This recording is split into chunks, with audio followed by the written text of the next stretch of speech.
Golden State Media Concepts social media podcast. Time to hashtag everything with Mariano and Pauline. Hashtag Pauliano. We talk about all the fun, crazy stories on social media, from Instagram to Facebook, Twitter to Tumblr, or probably even Friendster. Join us each week as we explore the quirky side of social media. It's the Golden State Media Concepts social media podcast. It's simple, such a sad song. The one that we rely on to get us.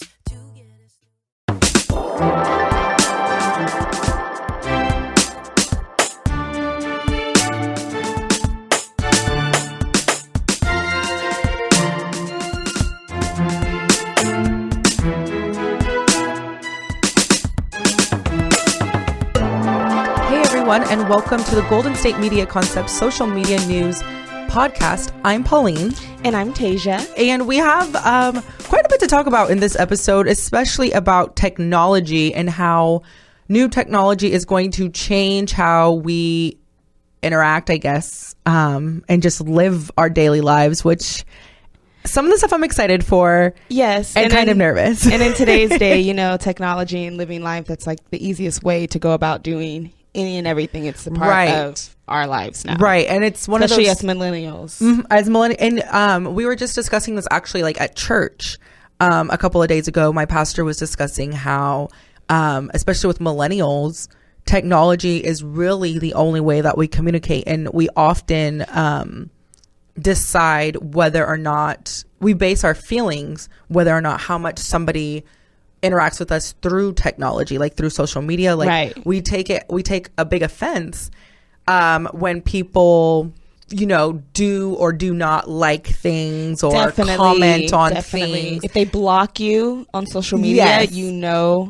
It's serious. And right. And so which honestly is a good, bad thing. Otherwise, I don't know. It's just how it is. And then later on in the episode, we wanted to discuss kind of on the same vein of relationships, Ryan Reynolds and his marriage advice that a fan asked him for, and how his response was to marriage and things like that. So to get us started, though, we have I believe talked about this in a previous episode in regards to especially Samsung Galaxy Notes overheating and actually catching on fire. Yes. So, which of course is a big concern, and we did mention in a previous episode how someone was charging their phone and it literally just caught on fire. Yeah, and you can just be using it or it can some just people be are in your sleeping pocket, when it happens. and catching on fire. And so, of course, this is a safety hazard, not only to yourself but to the people around you.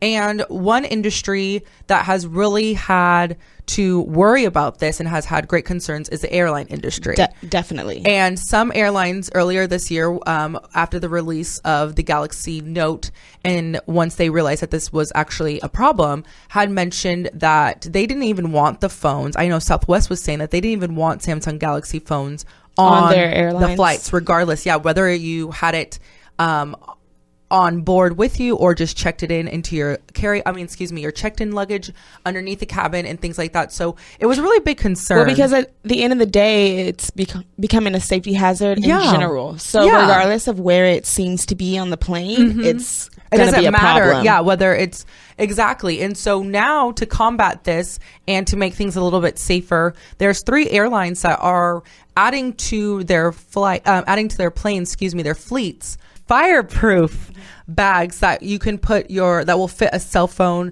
and or laptop, and I'm assuming if it can fit tablet, a laptop, it could fit a tablet as well. So Virgin Airlines has added these fireproof bags to all of their planes.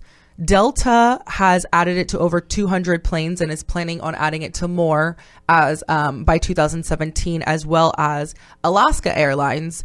And Alaska Airlines has, especially for their flights overseas that they have, those planes have at least 2 bags to contain it. And what's really cool about these bags, which I thought was to help with the safety, is that it can withstand heat up to 3,200 degrees Fahrenheit.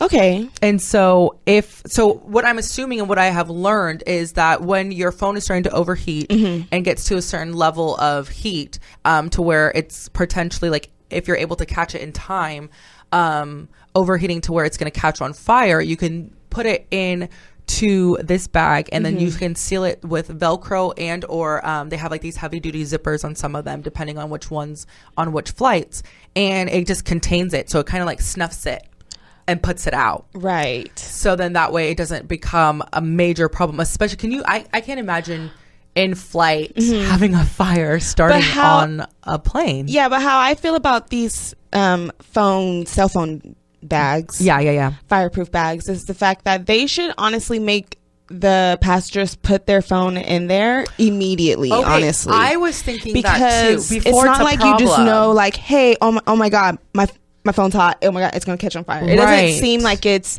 that much of a, and it can just be like charging. Yeah. You know, because some planes do have like those charger ports in flight and things like that, and so you can charge your phone with the outlets. So you're right, because what if you step away to go to the bathroom? I don't know, because some overseas flights are quite a long Exactly. And there's been plenty of times where I'm just on an hour flight and I might just put my earphones on, set my phone down, and not look at my phone. Yeah, exactly. Yeah. Especially with the earphones, you can change the song on there. So I honestly believe that they should make the people put them in the bags immediately, because it's a safety hazard for everybody else regardless. And I'm still appalled at the fact that Samsung themselves hasn't found a way to fix and capture this problem and recall all the phones and give people new ones and with completely the recall, fix it. They have done, like, they've started like a recall and things like that. But my mom, she has a Samsung Galaxy, like, not the Note, but I think like the 6. I forget what phone model she has, but she does have a Samsung Galaxy phone, and I used to as well, and I loved my Samsung Galaxy at the time. But even with my mom's model that she has, it does heat up. Yeah, and it gets hot. It hasn't. Even iPhones technically heat up, and it'll tell you when you're not able to use it. Exactly, and so I don't know if this is just something that Samsung just in general has to like figure out when it comes to their batteries and things like that with their phones. And I know it's always like a best practice not to use your phone while you have it plugged in. Like that's just what, or any device technically, but people do it anyways. You know, that's commonplace, and so.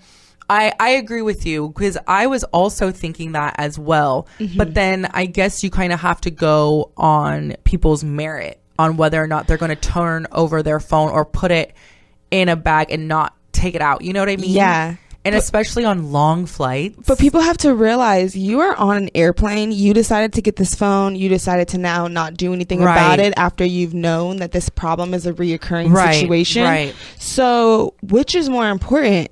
You not being bored on your flight, or you getting to your destination safely? No, I totally agree. So it's like, exactly. Because I just went on a flight recently, and there was no type of, I was on a Delta, technically, Airlines, and they didn't make you do anything with your phones, or didn't check your phones, didn't look at them or anything. Well, we didn't even have any problems with the flight. Nothing like that went down. But at the same time, they didn't take any precautions to see if this was a potential problem for their flights. An announcement or anything. So for all I know, someone's phone could have potentially been overheating, and they didn't even know. Nobody knew. So I think that there should be some type of regulation where they do, just like they do check people at the security lines, you have to check what type of phone you have, and they need to give you some type of safety precaution for that. Oh, okay. Well, maybe that, just like you put your laptop and your phone in a different bin, potentially. That phone is being checked. Made me think of this. Yeah, when we put our electronics out, perhaps the security, like, you know, the TSA agents giving you a fireproof bag to put your electronics in at that time. Exactly. And they can even have them a dispenser next to the bins that you put your carry-on and whatnot in to get checked, because even for certain people who just would like to take a safety precaution in general that don't have that phone, can still use it anyways. And the people who do have that phone are regulated that you have to use it. And if it's some type of problem to where they believe like, hey, you know, I still want to be able to listen to my music or whatnot, okay, I would say like have a port to where, you know, the head jack can fit into through the bag. And then then that's when the people's merit can be taken into account, to where if they feel like, okay, my phone's overheating, I'm using it, it's in the bag, it's still overheating, let me turn this off. Right. Okay. You know, instead of them just not doing it at all. This reminds me of an idea. You saying that reminds me of, they do have some when you travel or if you're going to like a water park especially, they have clear like see-through bags that and they kind of like hang from your neck, so it's kind of like a lanyard type situation, which you could put your phone in, and so like if you're at a water park you could still use it, but it's now waterproof, so that water can't get into it because it's like in this clear plastic. So they should definitely take those ideas off of that and make it fireproof now in the means, but still make people able to use it, right? Not so you can still utilize it, bag, but it still be plastic, clear, see-through. You can still touch your phone through it. Because of course we still want to get our updates and everything. So I don't know. We're interested in to hear what you guys think about this. Should all flights have these fireproof bags? At least I believe it's Delta has. They're wanting at least 2 per flight on board and things like that. Hopefully they get them soon. You know, and so do you believe that you should automatically get a fireproof bag for your cell phone when you check onto your flight, or is it not that big of a deal? And we're interested to hear what you guys think, because this is what we think. We think that everybody should have one just in case, especially if this is going to be a problem, which it has been a problem. And it's not just a few instances. It's reoccurringly happening where phones are overheating or catching on fire, especially the Samsung Galaxy, which is kind of like sad because like I know a lot of people were really excited for the Note 7 to come out. So how we're going to just make sure everybody's safe. But and this has definitely been something that's reoccurring internationally as well too. It's not like it's just an American recall. It's happening everywhere. Just with daily activities in China. Nothing they're not out of the ordinary. They're doing with these phones. Right. And so with that, we're going to take it to a quick break. And when we come back, we want to discuss some other new technology that BMW is giving to us, as well as how it feels to shake Obama's hand and tweet about it. Live action tweeting about it. So keep it locked here. You're listening to the Golden State Media Concepts social media news podcast. We'll be right back. Tired of searching the vast jungle of podcasts? Now listen close and hear this out. There's a podcast network that covers just about everything that you've been searching. The Golden State Media Concepts Podcast Network is here. Nothing less than a podcast bliss with endless hours of podcast coverage.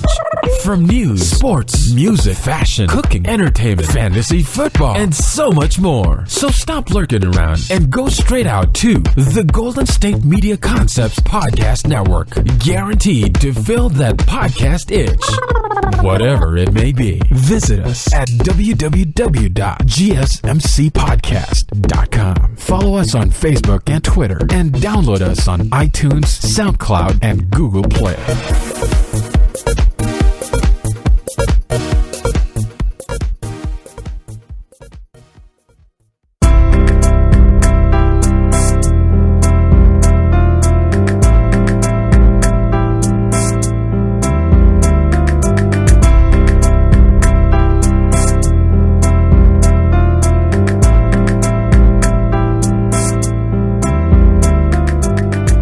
Welcome back, everyone. So if you are into the whole future idea when it comes to just even luxury cars and luxury stuff just in how general, we get around and how technology. Now it's kind of funny because I think that because of social media and the fact that we the people can tell corporations like what we want and what we think is cool, and give our feedback for sure. Give them feedback, and also because now I feel ideas are able to spread, one, quickly, and two, just like it has a farther reach now through social media and things like that. And one really cool thing that BMW is coming up. They're coming up with a few new concepts. They're celebrating their 100th year anniversary. So they're kind of debuting.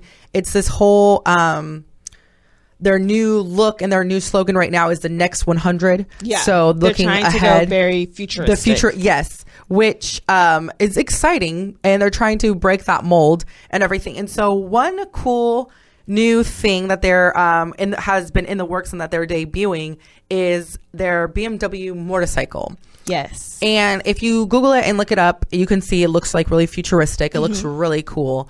But there's a couple of cool features. Yes, about the motorcycle itself is that it's going to be a self-balancing motorcycle. Right. Yeah, they call it the self-balancing motorcycle of tomorrow. Right. And they are trying to eliminate the need for protective gear.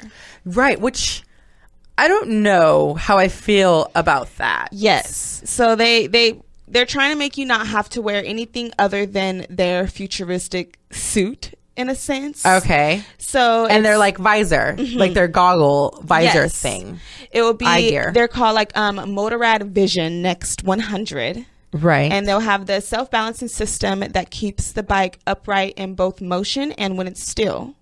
Which is kind of cool. Yeah. So you don't need a kickstand. And and then with the BMW Self motorcycle, it will have a control panel.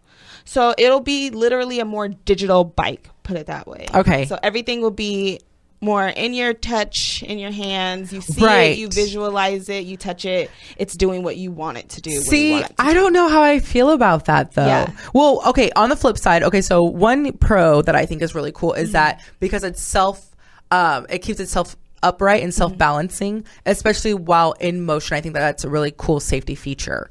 I've never ridden on I take that back. I've ridden on a motorcycle like years ago. I think it must have been 7 or 8, but it was my uncle and we just like went around the block. So we weren't going fast. I went on a motorcycle like when I was around that same time, and it was like Ronald McDonald's little thing for kids, and they were just taking you around like. So I've never really ridden. Yeah, exactly. I've never really even know had the wind like in my hair and all of that great coolness. My mom actually used to ride a motorcycle. She used to have a sports Yamaha. That's cool. To, like really ride. Yeah.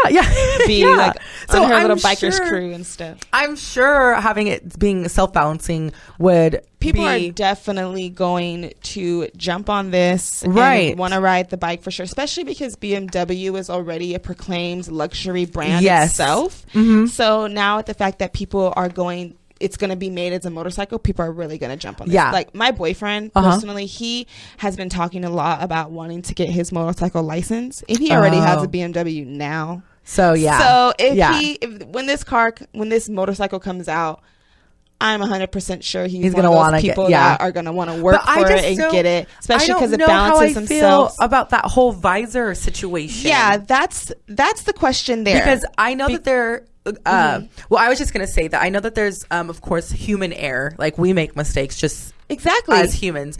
But I don't like the fact that it's going to be based upon like what we're seeing. Like everything's going to be like in real time.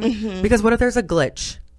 That's my biggest thing. It does say that everything involved with the person and the bike is all through that smart set visor. Yes. So everything in regards to probably even the manual, what's happening, how to get in contact with and help, because sometimes BMWs have like OnStar type thing. Exactly. So that's I don't know. That's just my and thing. How are you not going to allow people to necessarily wear helmets? Is that what you're meaning by protective gear? And that's what I was thinking too, because I totally get the whole self-balancing thing, and hopefully that will eliminate a lot of accidents, but that doesn't eliminate the people driving around you. Yes. And what if you hit a rock? I always think about that. What if you hit a ditch? I've never ridden a motorcycle, so I don't know. The cause of motorcycle accidents is because a motorcycle happens to be potentially in the middle of the lane or next to a car in a lane, and a car just happens to get over and clip them. Yes. So what is the bike able to balance enough that even if it's hits by the side, it's just going to just can it withstand? But even then, so you're on a freeway next to cars. If the bike still is staying straight and it just moved over perfectly, I don't know. Yeah. I want to see this. It's going to hit a different. It's just going to We're going to need to see visual action. Exactly of what's this going motorcycle on. Moving. And BMW, in addition to this new motorcycle, which is really cool, is they are debuting a new like Rolls Royce is coming out, a 20-foot Rolls, which I think is really cool. And then as well as a new like BMW Mini, and this Mini is supposed to be like there's no steering wheel in this little car, and it's supposed to, they really want to do it with like rideshare, and we have talked about this before in previous episodes about Uber debuting driveless cars and things like that. And so this is kind of like in that same idea of having a car kind of like self-drive and being able to make decisions on its own without having a driver, which again, I've said this before and it still makes me, it just makes me a little bit nervous. Like I wouldn't mind taking that kind of a car like around town, but I would definitely not be okay with going like on the freeway, and I wouldn't want to go far distance in a car that doesn't have a steering wheel. I don't know. I just don't feel safe with that. But yeah, it is very weird. And instead of them having a steering wheel, they also won't have seats. They'll have a couch. The rolls is going to have a couch. So it's going to be ultra luxurious. It's becoming too futuristic and too potential error. Like even though there's human error, there's also computer. Just things are able to go wrong. Yeah. Somebody could hack. I've even watched TV shows, potentially like The Good Wife, where they had an episode where it was a car that drove on its own and was able to stop and go on its own, but it happened to not stop on time and it hit somebody else, causing an accident. That person hit was paralyzed. So my thing is, if you don't have a steering wheel to control it, if something potentially I'm hoping goes that they have wrong, like a brake, like you know how like when you are taking driving classes and like you're driving, but then the driving instructor still has like the brake on their side. I'm hoping I don't know, but then also, is this car going to have all these sensors around it? Because even though it might be able to stay in its lane perfectly, what if someone accidentally comes into your lane and you need to like shift over a little bit, maneuver quickly? Just is the car going to be able to beep beep beep since that and move over? So there's just going to have to be a lot of testing going on with this. And I'm pretty sure it's going to be very expensive for anybody to encounter and have this car themselves. Right. And so motorcycle, we're excited. Yeah. I mean, it would be kind of cool to tweet about it though, and be like, "Oh, I'm tweeting and I'm in a I'm honestly driverless. Pretty sure a driverless car." I'll see all these videos because my brother loves YouTube videos of like all those motorcycles, all those stunts, do it yourself type of thing. So once BMW comes out with their sponsored YouTube video and blog it all out, I'm pretty sure I'm. And I think it just kind of goes hand in hand too with this whole concept that everybody's on right now with like the virtual reality things being like it's just a shift towards the future. Yeah. But like really, and I guess the feelings that we're feeling right now in regards to this and the apprehension that we have is the same apprehension when they shifted from, the horse and buggy to the car. And then when cars started being able to go faster than 2 miles per hour. Yeah. So I'm sure they're just trying to bring it more literally futuristic, like Back to the Future, those movies. And just certain movies where you saw cars flying and just moving and doing things on their own. We're excited to hear what you guys think about it too. Like, I don't know. So Taejha, would you or would you not get into a driverless car and take a trip? If I knew that it was going to be safe and I knew that all the precautions were going to be handled, for sure. Why not? It could be cool. Would go on it for like 5 minutes. I would not. That would not be my new way to commute. No, I'm not saying it would be my new way to commute. I'm very controlling. I like to do things on my own. I want to be. I get car sick as well, so I like to drive myself, unless I'm sitting in the front seat. Right. But I feel like it would be a convenient thing to do sometimes, like a Lyft, like if I'm just so like a taxi-less driver.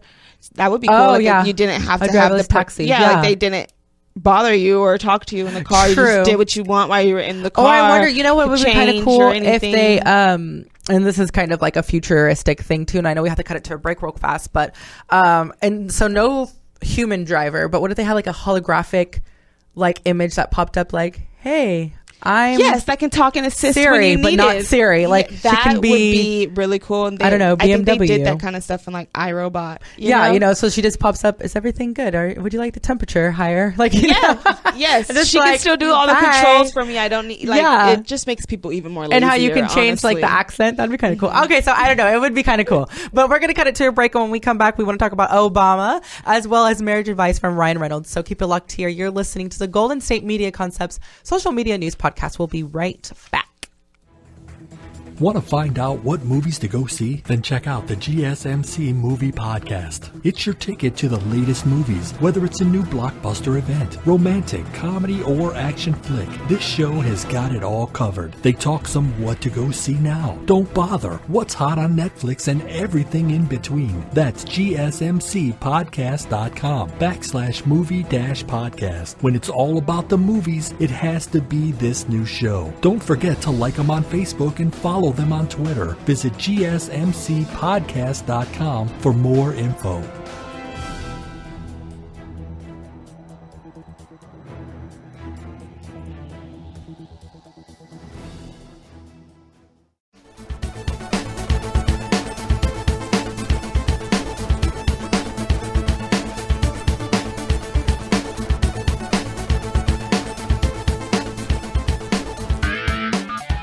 Welcome back to the Golden State Media Concept Social Media News Podcast. And we want to talk about some really cool news. Like, how would you feel, Pauline, if you were able to shake Obama's hand? Right. I honestly, first of all, I would probably, okay. I'm just getting nervous just thinking about it. I know. I would probably pass out. Really? No, really. Because I feel that, I don't get really starstruck over a lot of people, but there are certain people, that if I had the opportunity to be in their presence, and I don't believe in, esteeming people at such a high pedestal, but just I think because of what he represents just to me, would make me just be in awe of him and just, I don't know. I would want to shake his hand. I would probably couldn't breathe. And I know, because this happens to me when I do get starstruck sometimes. I feel like I can't speak English anymore. Like, I can't articulate anything and I can't speak. So if he were to ask me how my day were going, I'd probably would just be holding onto his hand and be like, yeah, me too. Or good, how are you? Or, I love you. I wouldn't be able to hold a functioning conversation. And he would probably laugh at me, which would make me laugh more. And then I would probably melt because I'd be like, great, Obama thinks I'm dumb. Aww. So, and then I would probably I would try to hug him, most likely. And probably would get shoved off of him because I'd be like, ma'am, don't touch him. Don't touch the president. Yeah, I'd be like, back off, so. He would probably be like, it's okay. It's okay. And then I'd be like, clearly okay. She's having a moment. Yes. And I would be like, can we please take a picture? And I would probably drop my phone 14 times because I couldn't handle the selfie. Yes. So I would need it to be on Snapchat, Instagram. I've another Facebook. I'm like, can you say my name one time? Pauline. Just how you doing, Pauline? I don't know. How would you feel if you met Obama? I would feel very grateful, honestly. I would feel very grateful, very blessed. I would ask for some type of advice. You would actually make it worthwhile. Yeah, well, I'm honestly just speaking, I don't know if I would get starstruck off of anybody. I would always, because, just being in the industry, in that person, they are always around people that are extra and always being extra. So I wouldn't want to portray myself as an extra person. I don't want to be evasive or all up in their lives and personal bubble. Yes. So I would definitely get my pictures in, my hugs in, and all my conversations I would want, especially if it was someone I met like Rihanna or Beyonce. I would ask, can I have a job, an internship, something? Can I work with you? Right. Yeah. Seriously, this is not a joke. No, I totally get it. I totally get it. Since I don't necessarily want to be in politics, I would ask for all the advice that Obama was able to give me as a person, just to be able to be successful and to be able to be the highest leadership in American democracy. So right. And I would ask to meet his wife. Can I meet Michelle? Yeah, I would definitely. I'd be like, is Michelle here? I'd be like, sir, I appreciate you and all that you have done for me. But however, can I take pictures with your daughter? I'm around your daughter's age, little older, but so the reason why we bring this up is because a lot of people have been reacting to Little Miss Mari Copini and her reaction to meeting both Obama and Donald Trump. So she is a 9-year-old girl from Flint, Michigan, who is actively serving right now as Little Miss Flint. And she has been in the talks, especially as the debates had started and things like that, because she wrote. So the backstory is that she wrote a letter to President Obama in regards to how she is standing up and what she's trying to do to change her community. Because now remember, like, Flint, Michigan is having the water problems right now at this time. And so she has been, so she wrote to him kind of basically saying, I've been doing my best to march and protest and speak out for all the kids that I live with here in Flint. And one of the things that she did ask of the president was to meet him, and other members of her community. And so to have that opportunity.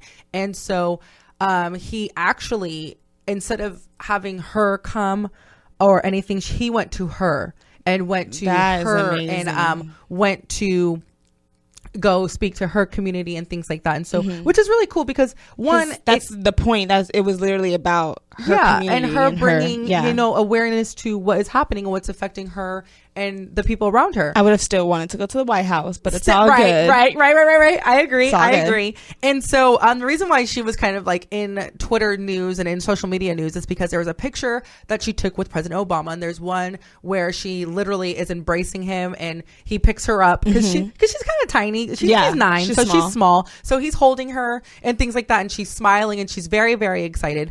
And then there is another picture that has been posted a lot side by side.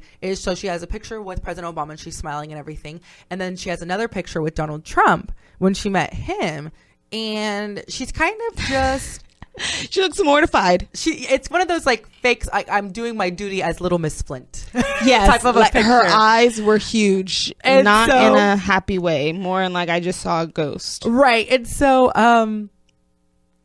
it's social media is definitely things. Going crazy looking at the comparison of the two. Exactly. And so and it's kind of sweet because she did say in an interview following the meeting Donald Trump that she didn't expect him to come there and to say that he was going to fix it, and she kind of got the impression from him that it was just going to be magically fixed and that he was just going to take care of it instantly, just like that. And she even said that she was waiting for him, Donald Trump, that is, to explain to her, which, how exactly, if he were to become elected, what plans he had in place for that. And so I think it was kind of cute in multiple levels. One, just because it was funny to see the different reactions and everybody thought that was cute, but also the fact that she does care and that she wasn't just meeting these men that are in these positions just for fun. She was actually on a mission. Exactly. And that she's trying to make things happen even at her young age and using her popularity as Little Miss Flint to, bring some awareness and get things fixed for her community. So shout out to you, Miss Mari, because you are doing it very well. And so, meeting people high in power. And so before we wrap up this episode, we wanted to talk about some marriage advice. Another funny thing, that took place over social media. Now, marriage advice, I don't know. I'm not married. I'm not even engaged to anybody anytime soon. I'm not dating anyone. So I'm not even on that track yet. So but I am, but I have some time. Right. So I'm sure at that time there's going to be some people always talk about getting cold feet and just wanting to get some advice. So a man by the name of Dirk Van Graver tweeted Ryan Reynolds in regards to some marriage advice. And so we wanted to share, before we wrap up this episode, some marriage advice from Ryan Reynolds. And now Ryan Reynolds, he was married to Scarlett Johansson for 3 years. And now he's currently with Blake Lively, and they have children together. I think they have 2 children actually together. And they've been married for now going on 4 years. And so the tweet from Dirk said, "I'm getting married this Saturday, perhaps misguidedly. I'm seeking celebrity advice on how to keep a happy wife/life ideas." And I mean, it's kind of cute. And now when I tweet, I don't really tweet at celebrities because I feel like they're never going to see it and they're not going to respond. So what's the point? Yeah. And so he was probably thinking oh, I'm just going to tweet this and nothing's going to come of this. Exactly. Same thing. Right. And so Ryan Reynolds actually did see it and he responded to Dirk. And this was his response. I quote, "You've come to the right place, Dirk. Celebrities are the gold standard for relationship advice." And so it was just kind of funny because I think I think that one, the fact that he did respond to him is just funny in itself, but also the fact that he recognizes, even though as a celebrity, that people put them on these pedestals and things like that, but it's like there's still normal people out there. Still normal people. And, you know, this is a guy that's been married twice, so he's probably thinking, like, I'm not the solely person to come to for advice if you at want all. advice, you know, and things like that. So I just thought that was a lot good jokes and things. And then people also chimed in saying, you know, you should ask, you know, you're asking Deadpool because he plays the role of Deadpool. Yeah. You're asking Deadpool marriage advice. So that's that. We're going to go ahead and just wrap up this episode. Tell them where they can find us, Taejha. They can find us on our website, GSMCpodcast.com, just in case you guys want to know about our network website. As well as iTunes, Google Play, Stitcher, and my favorite, SoundCloud. So, and they can like us on Facebook, Twitter, follow us, tweet at us if you have any funny things you guys want to share or any marriage advice for us when it comes to that time. I don't know, dating advice, I don't know, whatever you want to give us. Any of the all. It's at GSMC_Smedia. That's SMEDIA. I'm Pauline. And I'm Taejha. And we'll talk to you guys next time.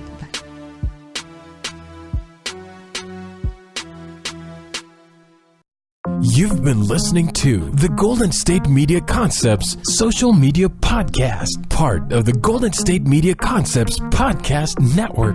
You can find this show and others like it at www.gsmcpodcast.com. Download our podcast on iTunes, Stitcher, SoundCloud, and Google Play. Just type in GSMC to find all the shows from the Golden State Media Concepts Podcast Network, from movies to music, from sports to entertainment, and even weird news. You can also follow us on Twitter and on Facebook. Thank you, and we hope you have enjoyed today's program.